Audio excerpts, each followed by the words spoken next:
Hey, hi guys, I'm Jitendra Vaswani and I'm here at Affiliate Summit and you're watching Inside Hustler's Brain Show and I'm with Bruce Clay, the man behind Bruce Clay Company, and he's the SEO king, to be very honest, and I'm glad that he accepted my request to be on my show. So Bruce, if I ask you how did you get started into this SEO journey? Wow, that was a long time ago. I started in January of 1996. Right. Because I was looking for something that I could do as a consultant. Right. And the internet was coming up. It was popular.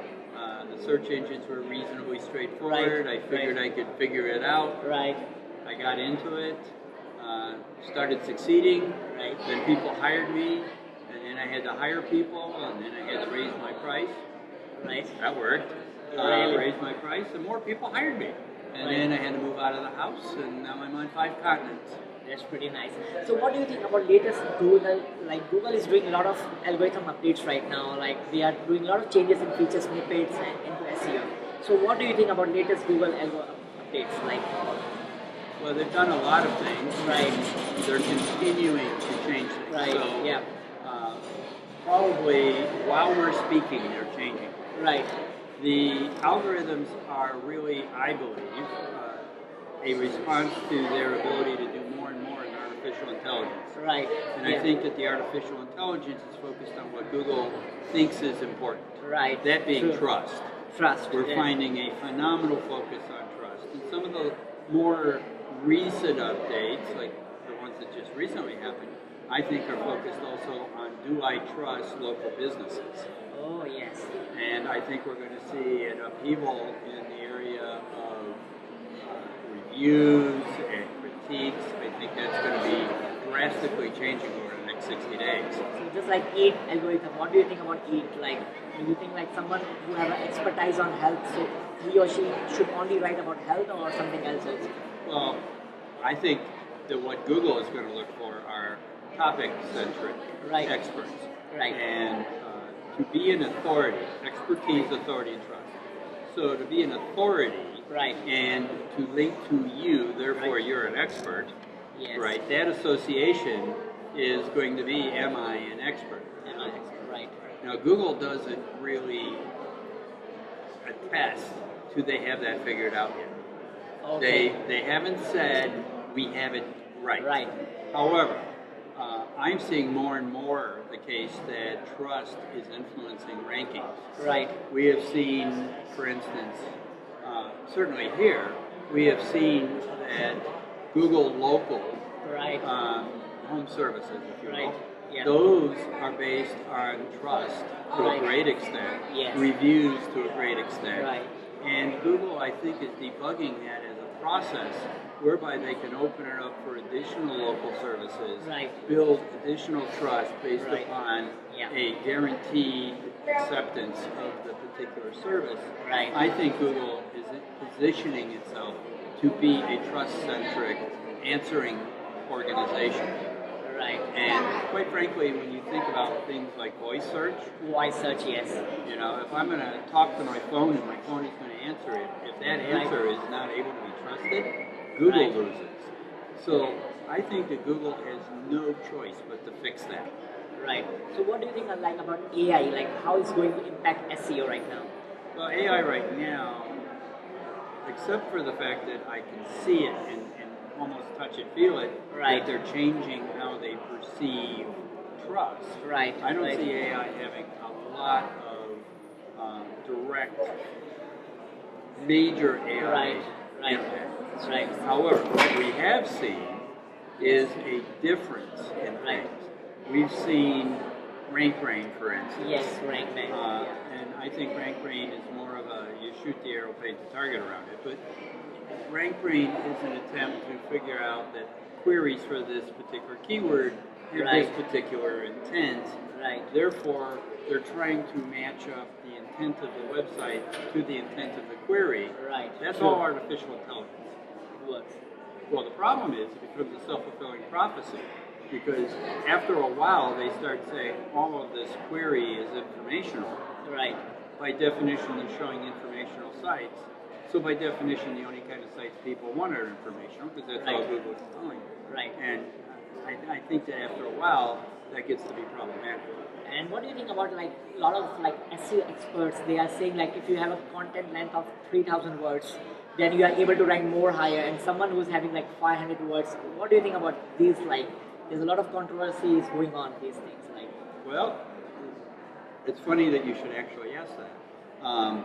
We have a patent pending on technology that assesses Google and what they're rewarding. Yes. And what we do is we actually spider Google results, run it through a custom algorithm, and determine what a best fit algorithm is actually predicting. Now, we're finding many times you only need 800 words to outcompete somebody with 2,000.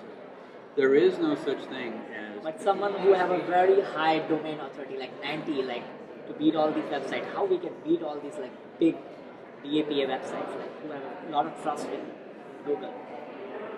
Well, I mean, it's like anything in marketing. I mean, how do you create a product and then walk out and beat a brand, right? Okay. I mean, it's going to take some time. You have to establish yourself as a trusted resource. Okay. You have to have authorities that think of you as a trusted resource, and your information has to be appropriate and answer the questions as asked. I think that it isn't hard. This is what we do day in and day out. So as SEOs, we have to understand that if I can get the answer out in 1,000 words, 2,000 words is just me adding garbage. And it isn't necessarily going to be the answer. John Mueller actually said the number of words doesn't matter. So Google doesn't have an algorithm. Well, let's put it this way. If the number of words in a linear method actually impacted your ranking, we're in a war race. And we're just here to beat everybody else with number of words. It isn't that. It's a bell curve. And the bell curve will vary based upon each keyword. So if the algorithm varies by keyword, if the intent varies by keyword, if the ability to answer has been there, and you're finding high satisfaction with end users with your website, it doesn't matter if you have 1,000 or 2,000, you answered the question.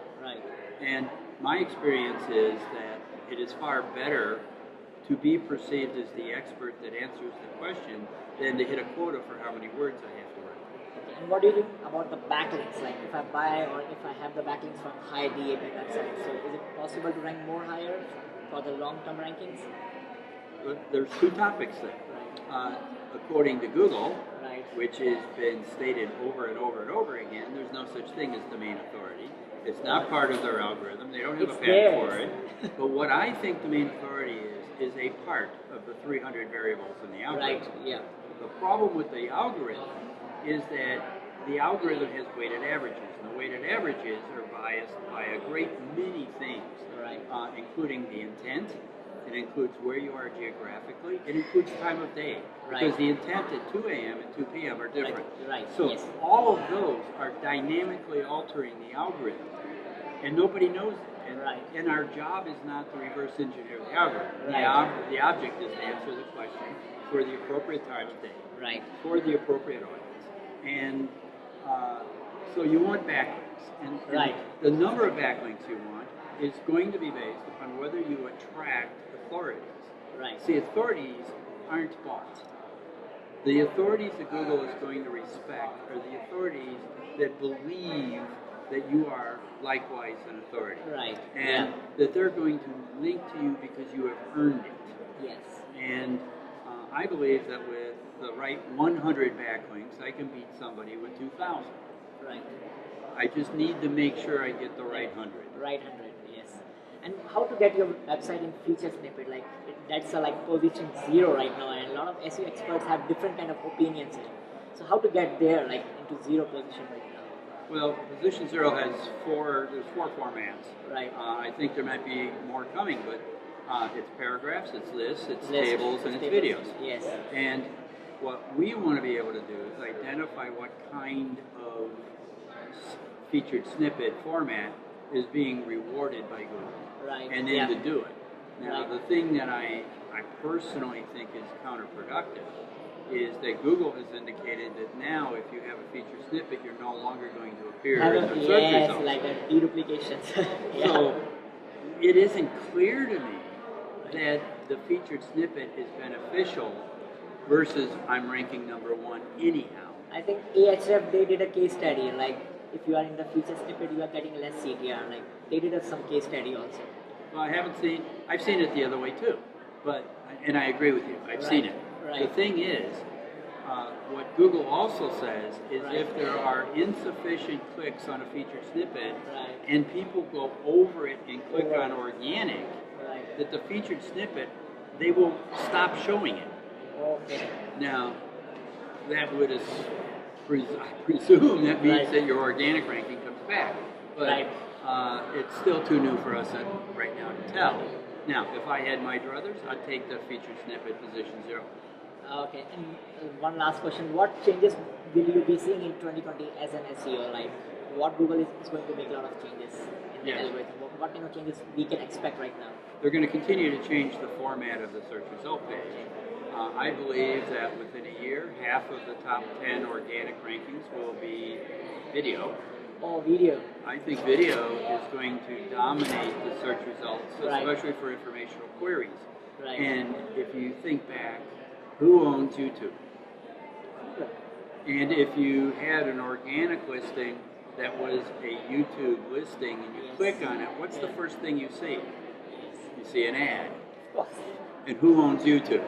And how many people believe Google is in the business of making money?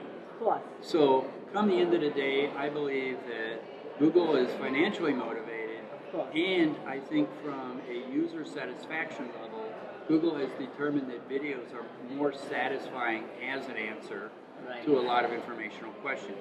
I don't know that video is going to impact e-commerce yet, but I do know that, or I believe, truly believe, that video will occupy a significant part of the top 10 results within a year.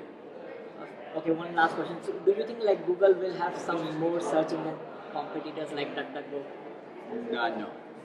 Like Google will be #1, right? Because everyone is familiar with Google, right? The way Google will lose itself is Yes. the market believes that Google doesn't care about it anymore. Yes.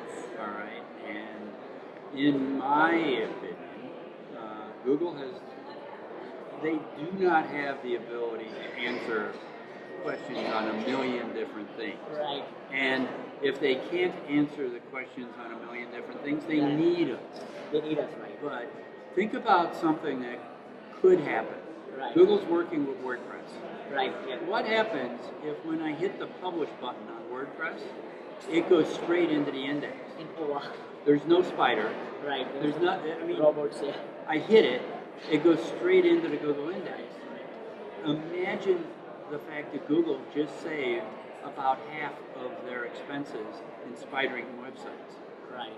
Right? Imagine a Google world where I create my content, I hit publish, and it's in the index. It's in the index. Right? I mean, like right there. Right there.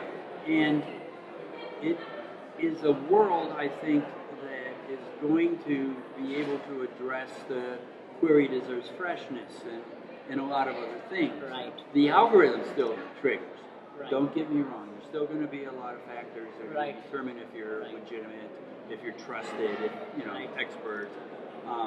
But I think that when you couple all of these opportunities, plus AI, plus video, plus I think that we're going to see, certainly within 2 years, radical difference in the way Google operates. And so your question is, can anybody beat them? The only way to beat Google is if Google loses. Google loses. Yes, I totally agree with you on this part. So thank you so much, Bruce, for giving me your time here at Affiliate Summit. I really, really appreciate your kind response. So thank you so much for being on my show. Thank you, man. Take care. Bye.